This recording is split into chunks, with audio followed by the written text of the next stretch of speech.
Welcome to the Black Doctor Collective podcast. We as Black doctors are in a unique position. We can change our communities, healthcare, and the world. Of course, we start by changing the way we see and value ourselves. I'm your host, Dr. Shanika Horn, pediatrician and physician coach, travel extraordinaire. I am so happy to have you here and listening. So let's get into it.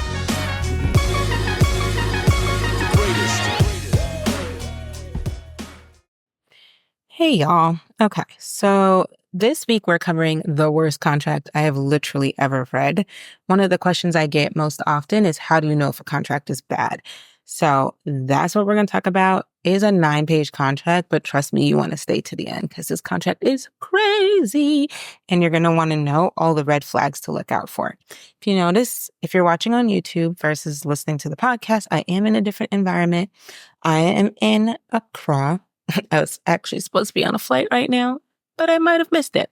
So by the time you listen to this, I'll be back safe and sound in the US.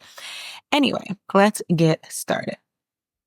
So this is a contract shared with me for review, and the physician who sent it to me read this contract and understood that there were some major glaring red flags in the contract that she already knew that she didn't want to agree to. So more or less, she just sent it to me because she wanted to confirm that what she was reading was correct. Girl, it was correct. Go with your first intuition. I want to applaud this person because the number one rule of getting a new job or doing anything new is reading the contract. This is not an Apple agreement. You cannot just sign it and agree to whatever the terms are without reading the fine print. This is literally your life. This is literally your career. Don't do it. So kudos for her. She read it. I get it that it's in legalese. We don't always understand legalese, but whatever you don't understand, you need to ask questions. Like ask the employer, ask HR, whoever. Somebody's going to be able to answer your question, okay? Whatever you don't understand, ask questions. Don't always just skip to the money part. I know that's our favorite part. Everyone wants to know what they're going to get paid. Everyone wants to know the bonus they're going to get. I see y'all with your little calculators ready to just boop, boop, boop, type up and see what you're going to get come payday and what you're going to spend the money on. You already got plans for how that money's going to be spent. But let's backtrack it a little bit because looking just at the dollar amount is going to get you in trouble. And also the bonuses, because some of y'all don't even know what the conditions are to get a bonus. And that's okay. That just means you need to ask about it. Calculating the bonus without knowing what you need to do to get the bonus, how likely you are to get the bonus, how many people who are in your exact position actually have qualified for the bonus in the past. These are the key questions you need to be asking when you're reading these contract clauses. Or if it says quality metrics or some other type of bonus, you want to know, what are the conditions? What do they need you to do to get this money? Because sometimes it's a trap. Look for the penalties. If you look for nothing else in a contract, look for the penalties, look for the ways that they're going to restrict you. If it's a new job, or even if it's a change in a job or new buyout or something, look for any restrictions that will block you from having an exit plan. You should always have an exit plan. How much notice do they want you to give them before you can leave? And what is the penalty if you can't give them that notice?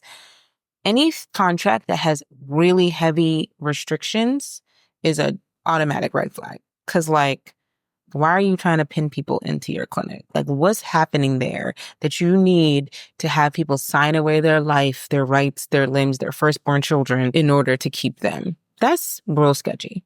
Why are you trying to lock the people away? All right, so let's get into this actual contract because, like I said, the thing is 9 pages and I don't want us to be here all day. I'm just going to do it in the order. It's not necessarily by category per se, which would have been nice, but we're going to do it in the order that they presented it in the contract. First and foremost, this contract is for a job in another country. So we'll start there. The conditions of moving to this other country, they say in the contract that they're going to help them get permanent residency status. The reason why I think this is appropriate for this podcast is we have a lot of international doctors, right? People who might need a visa. So if someone's offering you permanent residency through a work visa, you need to know the conditions of that. For this contract, the conditions is that after you receive permanent residency status in that country, you need to serve the clinic for at least 48 months from the status that you've gained. 48 months? Like, are we married? What is this commitment about? So if you hated it through the entire work permit process, now you're still stuck with them for several more years. That sounds fantastic. Like 4 more years, sign me up. And if your work permit doesn't come through, they just extend your contract for another 36 months. And then when it does come true, they still keep you for the 48 months. It's really awesome. If you decide that you want to leave before this contract ends, the contract reads that the clinic is entitled to injunctive financial relief of an average for each month remaining on the term of the agreement. In other words, they want you to pay them for however long the contract is for the monies they estimate that they will lose because you quit. Mind you, it says nothing here that if they hired someone and were able to recoup that money through another physician, they still want you to pay them. So they would be getting paid from you and still earning money from whoever they place in that position after you. Straight up thievery. They also say that the clinic is entitled to an injunction in a court of law or equity, and that the practitioner shall reimburse the clinic for all costs and expenses. You got to pay their legal fees too. Can we talk about how that's ridiculous? Like, this is the kind of stuff that I say, like, what is the penalty? These are real penalties. This is our problem. It's not like a lot of contracts will say you have to give X amount of notice, and if you don't, they might terminate you immediately instead of letting you ride out. Like, let's say you gave 3 months notice instead of 6 months. They could let you work the 3 months, or they can decide to term you immediately. Reasonable. Saying that the clinician is responsible for your costs, including any legal fees that they encourage going after you, is absolutely wild. This particular contract also requires 6 months notice in advance. And here's the catch. If you don't receive notice in the 6 months to the end of the contract that you're ready to leave, this agreement will be automatically renewed for another 12 months. I don't understand what is happening in this clinic, why they feel that they need to trap people this way. But this whole culture of like, once we got you is a sign that nothing good is happening here. And you will never be able to leave. Like, they are literally locking you in. Let's move forward. And let me tell you, that's just page 2, y'all. Page 2, and they've already presented and showed you exactly who they were. So, gets better. Your clinic day, unregulated. Clinic makes no representation or guarantee regarding the number of patients that will be seen or procedures that will be performed. Meaning they are going to put whoever they want on your schedule at any given time, and you have zero say. And it's saying that you acknowledge that this is at their discretion and you cannot say anything. They also say that you're responsible for your own medical malpractice coverage. Now, I've heard of places asking you to pay for tail coverage, which in and of itself, if you don't know what tail coverage is, it's malpractice coverage after you leave the clinic to cover for that time period while you were there. So let's say, like OB and peds, people who have a long statute of limitations on their work will need tail coverage, right? Like in pediatrics, people can sue you years after they turn 18, right? For something maybe even a birth injury, right? Like you need tail coverage. So they're saying in this case, not even just tail, like your regular medical malpractice, which most places actually provide you because malpractice is expensive as hell, you got to pay for it yourself. Red flag number 5,645. The practitioner also acknowledges that at the start of his practice in the clinic, he and she was oriented about office equipment, emergency equipment, and medications. Now, how are you going to acknowledge that you received orientation about office equipment, emergency equipment, and medications before you even touch the clinic? Like, this contract is signed before you even start. And yet you're signing a document that says that you acknowledge that at the start you were oriented. Make that make sense, because the math does not math here. Like I'm skipping a bunch of their clauses. Most of them, some of them are generic, things that I see in contracts everywhere, but the ones that I'm just pointing out the things that really stand out and should not be in your contract. So the practitioner further agrees to not advise the clinic patients that the practitioner is leaving. So you can't even tell your patients goodbye. They might see you one day and they come back next week and you're gone. And they have no idea. Now, I get solicitation restrictions, right? You can't tell people that you're leaving and to come with you. You cannot redirect them to another place because that's a loss of business for the clinic. I get that. But to say that I can't even say I'm leaving, what is happening? Like, is this the Illuminati? Why is it so restrictive? It also says the practitioner acknowledges that they will accept new patients for routine care as per the clinic's discretion. Who is making these decisions? Like, they are calling themselves the clinic. And I want to know specifically who in the clinic gets to decide how many patients I see, whether or not I accept new patients. And it also says that I'm required to perform developmental and neurobehavioral consultations. You don't even know the limits of my expertise, and you're telling me how and who I have to treat? Absolutely not. Practitioners are obligated to provide medical services for up to 40 hours of direct clinical patient care. They're paying you for 40 hours of face-to-face clinical care. Pay attention to this language. It's nuanced. But direct clinical care means you are in the patient room. This is not talking about admin time at all. It's not talking about charting. It's not talking about, messaging, callbacks, none of this. They're talking about you need to work at least 40 hours in patient-facing care. What? Most FTEs are usually like 32 hours, and maybe you get an 8-hour admin or 4 hours admin. There is some accommodation for administrative time. So to specify in this contract that it is 40 hours of direct clinical patient care, when am I supposed to do everything else? And you're not paying me for that. And then it says, this may increase to cover other physicians during their CME and vacations. God forbid somebody in there gets pregnant and you got to cover maternity leave too, because that's what's going to happen.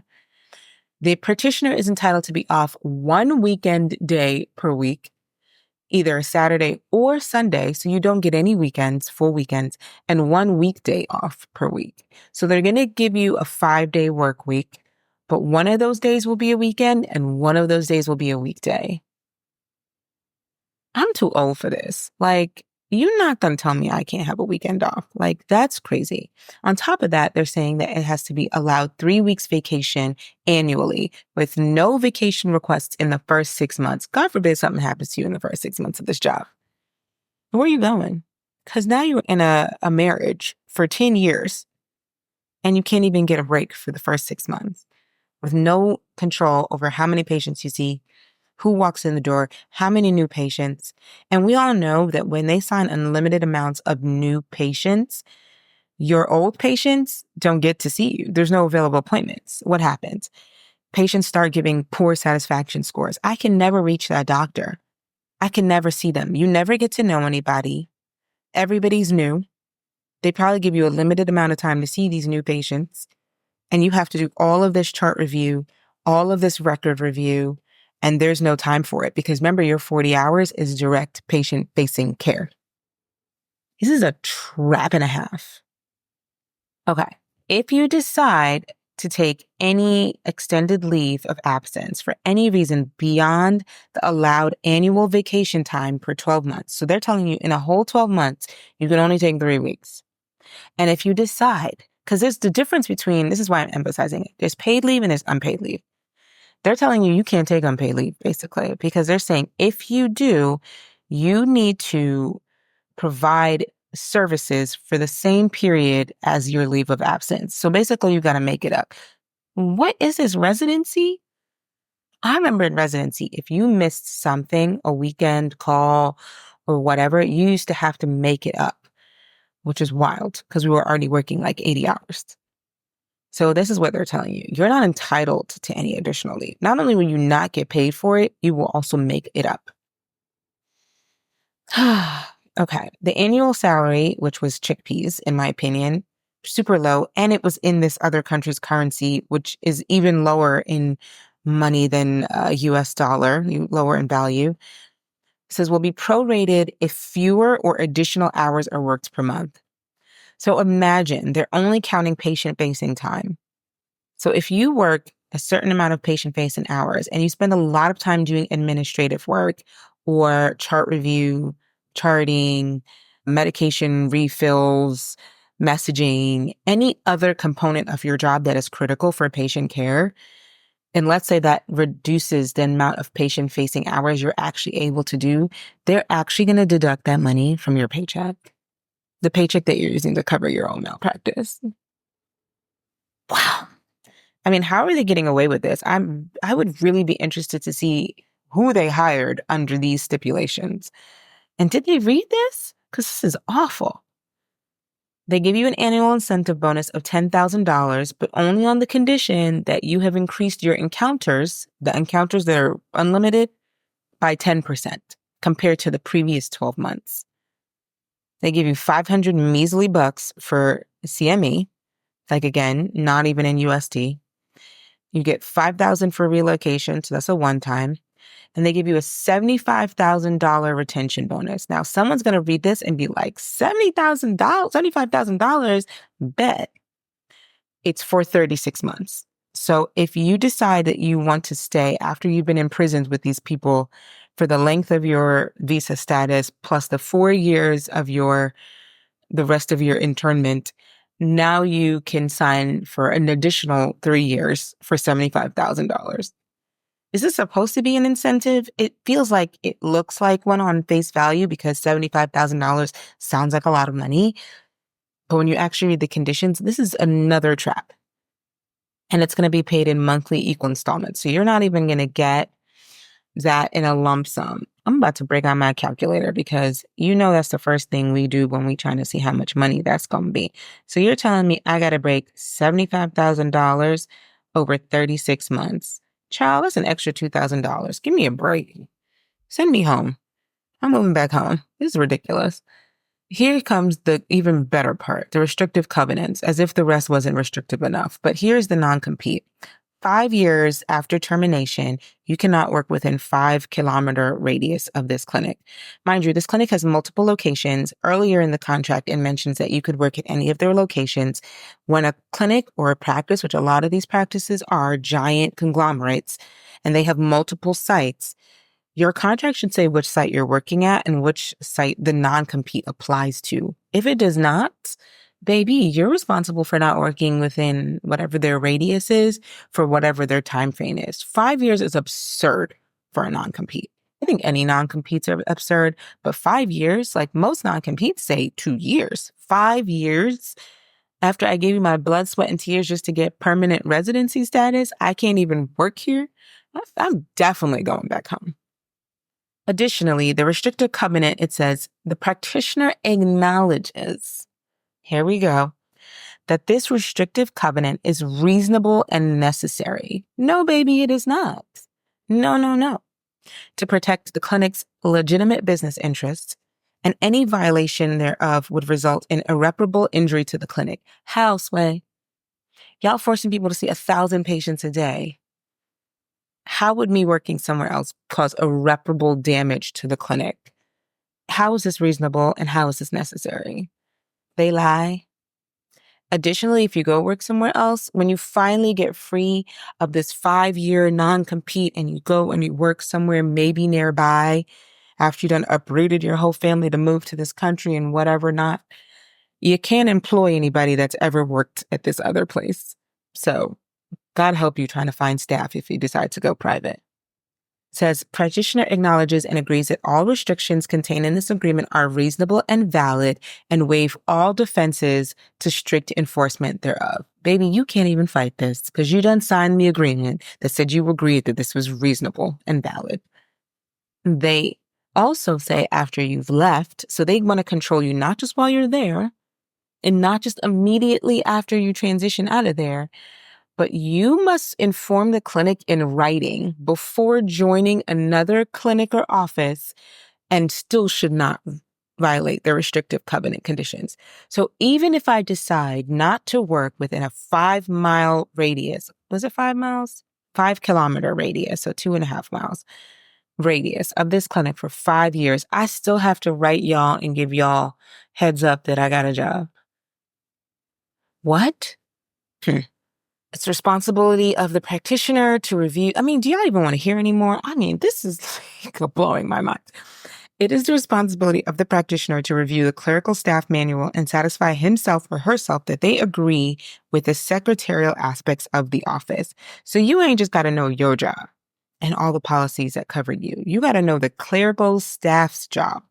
Read their manual and satisfy yourself that you agree with the aspects of the office. There's somewhere in this contract, and I did not highlight it, where it basically says that the staff in the clinic whom you did not hire and you cannot fire, all of their actions that are done on your behalf are your responsibility in terms of liability. So you're liable for all of the staff's actions in that clinic as long as they're working on something related to your patients. How many times have y'all had medical errors, staff errors, miscommunications with staff? Like the idea that I'm responsible for staff that I do not control, do not pay, do not supervise in terms of legalities in a country that is not even my home country while I'm paying my own malpractice and being underpaid on top of it? No. Immediately no. I mean, all of the previous pages were immediately no, but really immediately no. And then the clincher. This agreement is not meant as an employee-employer relationship. So what are we? We're not even in a relationship. The practitioner is an independent contractor. Baby, they waited not 7 pages to tell you, you don't even go here. What a doozy. It also says the practitioner hereby represents and warrants and acknowledges and agrees and that he or she had the opportunity to seek independent legal advice prior to the execution and delivery of this agreement. And that in the event that she did not avail him or herself that opportunity prior to signing this agreement, she did so voluntarily without any undue pressure and agrees that his or her failure to obtain legal advice should not be used as a defense to the enforcement of his obligations. Basically, if you ain't read it and you don't have a lawyer read it and you did no amendments to this, they do not care. And you cannot argue because you not only agreed to it, you also agreed that you cannot use that as a defense. You can't be out here like, I didn't read it. I didn't realize what it said. Nope. They've already included that. Whatever lawyer wrote this is a total shark. Whoever approved this is completely unreasonable. I get that they were trying to protect the clinic, but you can't protect your clinic to the detriment of the people who support your clinic. That's like self-preservation, self-harm, like they don't go together. You cannot preserve yourself while destroying the individual components. Like, what is that?